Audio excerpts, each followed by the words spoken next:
या ठिकाणी युवा भीमसेना सामाजिक संघटनेच्या वतीने माननीय सहाय्यक कामगार आयुक्त यांना आज या ठिकाणी निवेदन देण्यात आलेलं आहे। ज्या बांधकाम कामगाराची ज्या पद्धतीने नोंदणी झालेली आहे, ज्या पद्धतीनं या ठिकाणी भ्रष्टाचार झालेला आहे, ते भ्रष्टाचारावर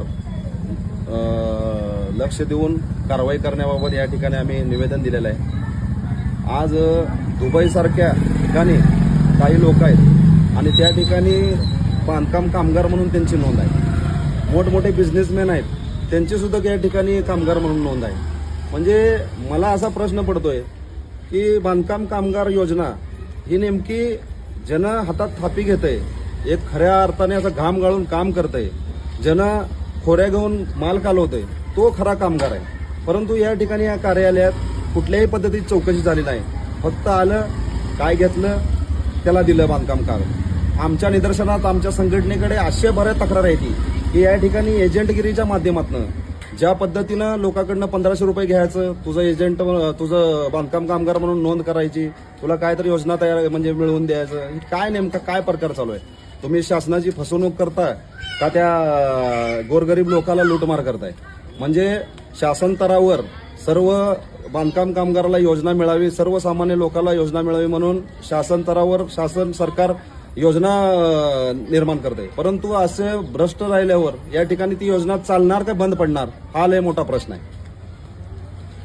सर्व हे जे बाब चालू आहे त्या जे काय हे चालू आहे भ्रष्टाचार, त्यावर चौकशी करून कारवाई करण्यात यावी। आणि आमची दुसरी मागणी आहे, या ठिकाणी सुरक्षा रक्षक म्हणून या कार्यालयात जे सुरक्षा रक्षकची भरती आहे, या ठिकाणी काही एजंटच्या मार्फत या कार्यालयात संगनमत करून त्या लोकांची हातमिळणी करून काहीतरी पैसे घेऊन त्यांना जिथं तिथं त्या ठिकाणी नोकरी देण्यात आलेली आहे। खऱ्या अर्थाने ज्यांनी वेटिंगवर आहेत, आज 500 लोक वेटिंगवर आहेत, ते मागच राहिले। आणि या ठिकाणी जे लोक इथलं जे भ्रष्टाचारी एजंट आहेत आणि त्या एजंटच्या माध्यमातून ज्यांनी लावले त्याला मागणं येऊन लोक कितीक तर लोकांना या ठिकाणी सुरक्षा रक्षक म्हणून भरती केलेले आहे, तोही सुद्धा ते चौकशी झाली पाहिजे। आणि आमची तिसरी मागणी आहे, जे MIDC यंत्रमाग कामगार आहेत, ज्या कामगारावर खूप मोठ्या प्रमाणात त्या ठिकाणी अन्याय होतोय, त्यांची सुविधा, त्यांना सुविधा नाही, त्यांना असणाऱ्या या ठिकाणी विमा फंड ह्या बरेच काही योजना आहेत, ते योजना नाही।